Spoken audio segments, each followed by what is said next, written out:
Hello दोस्तों, जय हिंद। स्वागत है आपका आपके अपने YouTube channel citizen judicial classes में। दोस्तों, मैं एडवोकेट शाह फैसल आज आपके साथ आपातकाल डिस्कस करता हूं।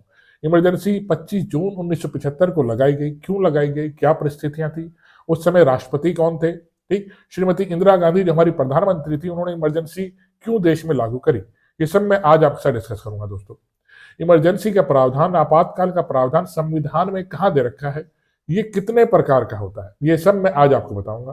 देश में आपातकाल कैसे लगता है और किसी राज्य में आपातकाल की घोषणा कैसे की जाती है, ये सब आज आपसे डिस्कस करने वाला हूं। इंपॉर्टेंट वीडियो होगी जो आपके बहुत काम आने वाली है। आप अगर जज की एपीओ की तैयारी करते हैं तो ये वीडियो आपके बहुत काम की है, इसे ध्यान से देखिएगा, एंड तक देखिएगा। चलिए शुरू करता हूं। देखिए वीडियो, मेरी वीडियो शुरू करने से पहले हमेशा की तरह आपसे अपील, मेरी वीडियो को लाइक और सब्सक्राइब कीजिएगा। दोस्तों धन्यवाद। एक और इन्फॉर्मेशन मैं आपको देना चाहूंगा, मेरा ये channel citizen judicial classes play store पर अवेलेबल है, आप इसे वहां से डाउनलोड कर लीजिएगा। वहां पर मैंने लॉ से रिलेटेड प्रत्येक सब्जेक्ट की वीडियोस डाल रखी हैं। फुल वीडियोस हैं, चाहे वो बीएनएस हो, भारतीय नागरिक सुरक्षा संहिता हो, या बीएसए हो, कॉन्ट्रैक्ट हो, कॉन्स्टिट्यूशन हो, टीपीए हो, या हिंदू लॉ या मुस्लिम लॉ, सारी वीडियोस मैंने वहां पे डाली हैं। ठीक दोस्तों, उससे आप फायदा उठा सकते हैं। बहुत रीजनेबल प्राइस में मैंने अपनी वीडियोस रखी हैं ताकि आप उसे आराम से परचेज कर सकें। मैं जब भी कोई लॉ का सब्जेक्ट पढ़ाता हूं तो बेयर एक्ट से पढ़ाता हूं। दोस्तों, बेयर एक्ट को साथ लेके तब पढ़िएगा, आपके बहुत अच्छा समझ में आएगा। ठीक दोस्तों, चलिए, आप अगर आईफोन या आईपैड चलाते हैं तो इस वीडियो के डिस्क्रिप्शन में मैं अपनी क्लास एप्लीकेशन का लिंक भी डालूंगा, जिससे आप उसे आराम से डाउनलोड कर सकते हैं। चलिए दोस्तों, अपनी वीडियो पे आता हूं। देखिए, इमरजेंसी का प्रावधान संविधान के भाग 18 में आर्टिकल 352 से लेकर 360 तक में दिया गया है। ठीक दोस्तों, अब 352 में देखिए क्या कर रखा है, इमरजेंसी, आपातकाल। देश में आपातकाल 25 जून 1975 को श्रीमती इंदिरा गांधी द्वारा लगाया गया। क्यों लगाया गया, क्या परिस्थितियां थी, उसे देखिएगा। पहले थोड़ा इतिहास जानना पड़ेगा। 1971 में इलेक्शन हुए, जिसमें श्रीमती इंदिरा गांधी रायबरेली सीट से 1.5 लाख वोटों से जीती। वहां पे उनकी अगेंस्ट में थे राजनारायण। राजनारायण ने इसे चैलेंज किया इलाहाबाद हाई कोर्ट में, और इलाहाबाद हाई कोर्ट ने श्रीमती इंदिरा गांधी का नॉमिनेशन, उनकी सदस्यता रद्द कर दी। ये कहते हुए उन्होंने इलेक्शन के दौरान सरकारी गाड़ी का इस्तेमाल किया। ये कहते हुए उनकी सदस्यता रद्द कर दी गई, उनको लोकसभा सीट से भी हाथ धोना पड़ा। इंदिरा गांधी ने इस आदेश के विरुद्ध सुप्रीम कोर्ट में चैलेंज किया। सुप्रीम कोर्ट ने भी इलाहाबाद हाई कोर्ट के निर्णय को बरकरार रखा, लेकिन श्रीमती इंदिरा गांधी जो समय प्रधानमंत्री थी, उनसे कहा वो अपने कार्यभार संभाल सकती हैं जब तक दोबारा इलेक्शन उस सीट पर नहीं हो जाता। तो श्रीमती इंदिरा गांधी इस समय तक प्रधानमंत्री बनी रही। जब इलाहाबाद हाई कोर्ट ने उनका नॉमिनेशन रद्द कर दिया, उनकी सदस्यता समाप्त कर दी, फिर भी वो प्रधानमंत्री बनी रही।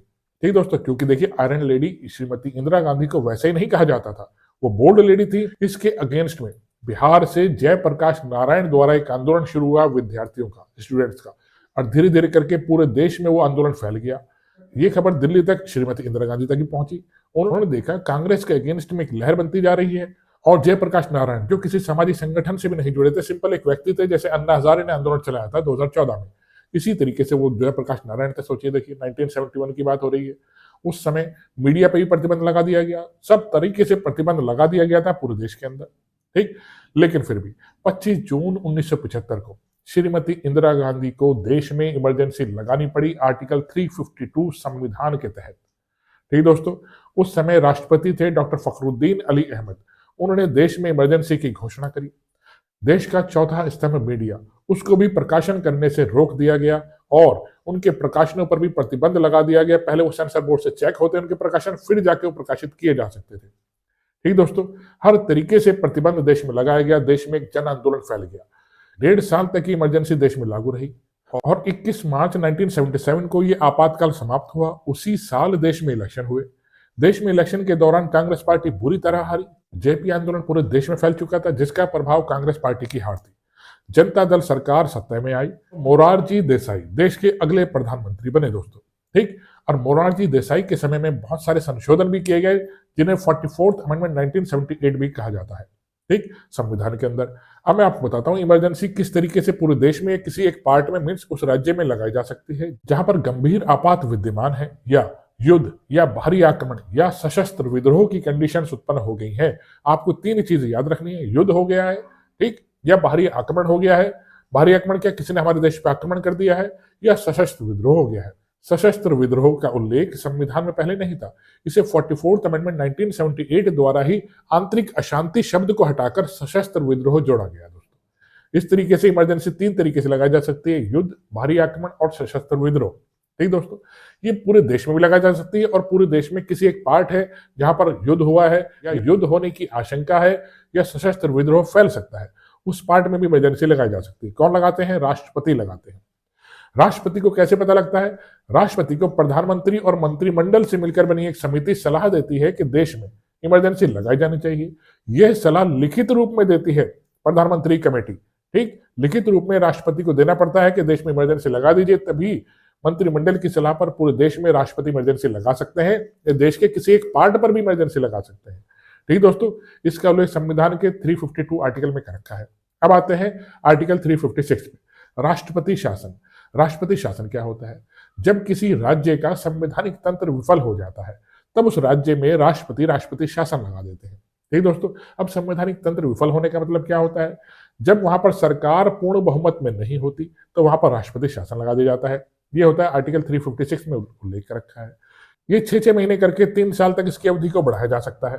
ठीक दोस्तों, ये राष्ट्रपति शासन की कंडीशन है। अगला आता है आर्टिकल 360, वित्तीय आपात। वित्तीय आपात क्या होता है? जब देश में पैसे की कमी हो जाती है तो सरकारी कर्मचारियों की सैलरी कुछ समय के लिए रोक दी जाती है। ठीक, और उस पैसे का इस्तेमाल देश की भलाई में किया जाता है। हमारे देश में आज तक कभी भी वित्तीय आपात नहीं लगा है, लेकिन अमेरिका जैसे देश में वित्तीय आपात लगता रहता है। हर 2-3 साल में वहां वित्तीय आपात लग जाता है। वहां सरकार सरकारी कर्मचारियों की 1 दिन, 2 दिन, 1 महीने, 2 महीने की सैलरी रोक लेती है और उसको देश के काम में लगाती है। लेकिन हमारे देश में कभी वित्तीय आपात की कंडीशन नहीं आई है कि हमारे देश में वित्तीय आपात लगे। ठीक दोस्तों, ये मैंने आज आपको भाग 18 जो संविधान में इमरजेंसी का चैप्टर दे रखा है। इमरजेंसी का प्रावधान जब हमारा संविधान बनाया जा रहा था तो उस समय हमने इसे दक्षिण अफ्रीका से लिया है दोस्तों। ठीक, ये मैंने आपको पूरा आज इमरजेंसी शॉर्ट में समझाया है। इसे आप याद रखिएगा, ये आपके काम आएगा। चलिए दोस्तों, आशा करता हूं मेरी वीडियो समझ में आई होगी। दोस्तों आई है, इसे लाइक और सब्सक्राइब कीजिएगा। धन्यवाद दोस्तों, जय हिंद।